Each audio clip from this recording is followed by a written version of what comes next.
Hello and welcome. We begin with the latest developments from South Sudan, the world's youngest country, where the political and security situation is rapidly deteriorating, pushing the East African country to the brink of another civil war, a crisis that has raised alarm among its neighbors. Now, amid growing fears over the impact of rising tensions, Uganda has deployed special forces to South Sudan's capital of Juba. Kampala says the troops stationed earlier this week were sent to protect South Sudan's government. Uganda's military chief, Muhoozi Kainerugaba, who is also President Museveni's son, stated on social media that Uganda only recognized Salva Kiir as president. He warned that any move against Kiir would be treated as a declaration of war against Uganda. However, South Sudan's government denies any Ugandan troop presence. Now, Uganda previously sent troops to support Kiir after the civil war erupted in South Sudan in 2013, but later withdrew them in 2015. They were redeployed in 2016 when fighting once again resumed. However, they were later withdrawn again. Now, Uganda fears a full-scale conflict could trigger a refugee crisis and destabilize the region. Tensions have soared in South Sudan in recent days after Salva Kiir's government detained 2 ministers and senior military officials linked to First Vice President Riek Machar, threatening the fragile 2018 peace deal. On Monday, President Kiir sacked 3 more ministers, Justice, Education and Trade, without giving an explanation. Last week, South Sudanese forces detained the Petroleum and Peacebuilding ministers. The latter was released subsequently. The arrest followed clashes in the Upper Nile state, which the government blamed on forces aligned to Machar. Now, the growing unrest has also sparked international concern, with the United Nations warning of an alarming regression that threatens to undo years of progress. Meanwhile, the United States has ordered non-emergency staff to leave, citing risks of an armed conflict. Now, amid growing unrest, President Kiir has sought to calm fears, vowing South Sudan will not return to war. Fellow citizens, I'm appealing to you to remain calm. I have said it time and again that our country will not go back to war. Let no one take law into their hands. The government which I lead will handle this crisis. We will remain steadfast in the path of peace. South Sudan gained independence in 2011, however descended into a brutal 5-year civil war just 2 years later. A 2018 peace deal ended the fighting, but key provisions remain unfulfilled. Now, these include drafting a new constitution, unifying the armed forces, and holding long-delayed elections. With tensions at their highest in years, will the country uphold its fragile peace or plunge back into conflict? For more insights on this, we are being joined by Daniel Tiong, who is a South Sudan senior analyst at the International Crisis Group, joining us live from Nairobi in Kenya. Welcome to Firstpost, Daniel. Thanks for having me. Now, Uganda has deployed special forces in South Sudan as fears of renewed conflict grow. How significant is this move, and what does it suggest about the regional concerns over South Sudan's stability? The move is pretty significant in 2 ways. One is that Uganda has been involved in South Sudan in previous civil conflicts that started in 2013 and ended in 2018.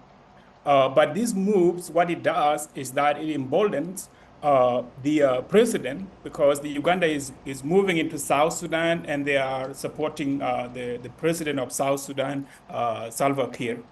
these moves could embolden the presidents to move in the direction of escalations as opposed to backing away from conflicts.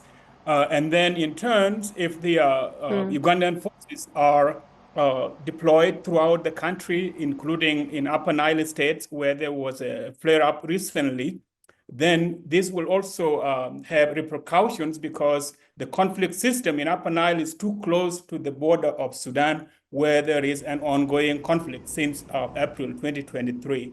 As a result of that, the conflict system in two countries could converge. That's one problem.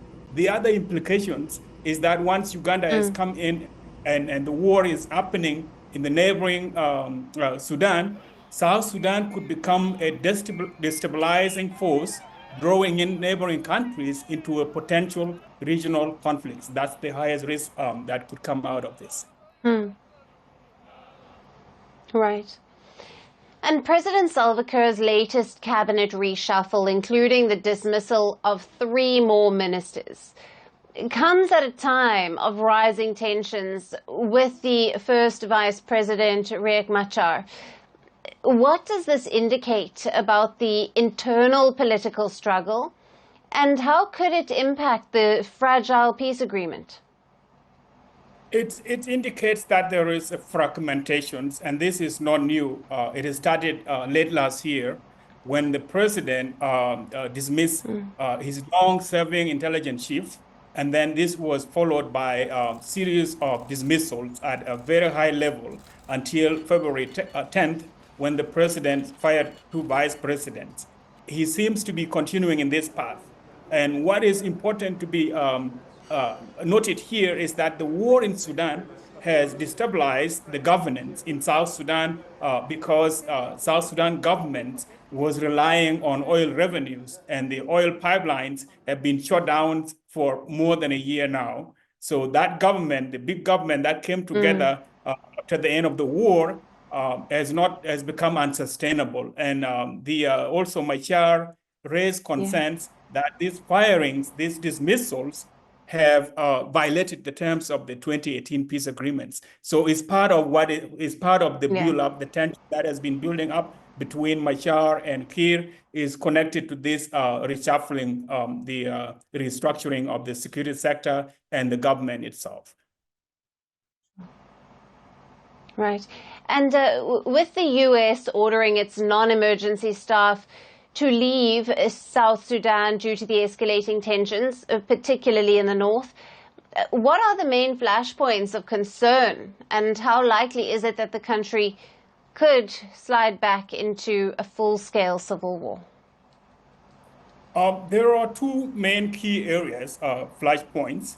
One is the Upper Nile, where the conflict has already erupted on the 4th of March in Nasser.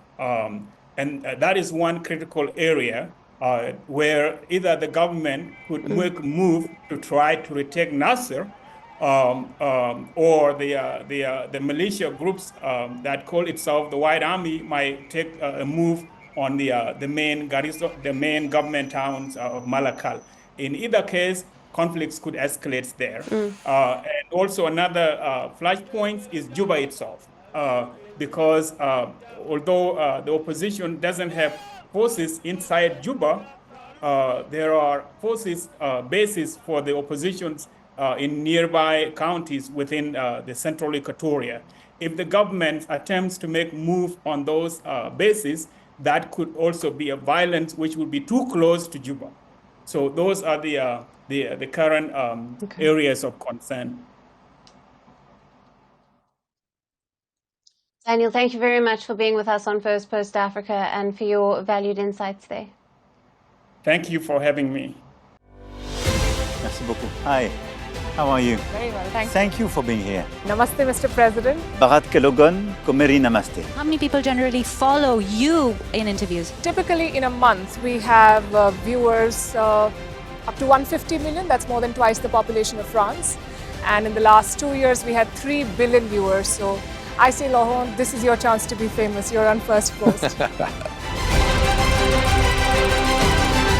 One word to describe your equation with Prime Minister Modi. Amitié.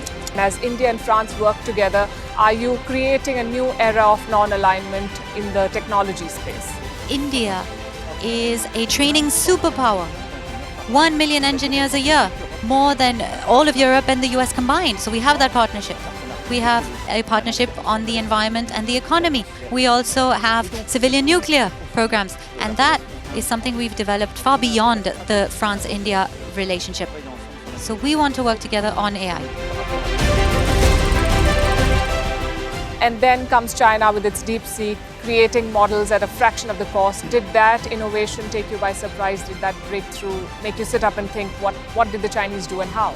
But what did DeepSeek do? They took everything that was already available from the last AI model and then they recalibrated it. So are you going to ban Chinese AI in France? So we don't have this American approach of banning tech because of where it comes from.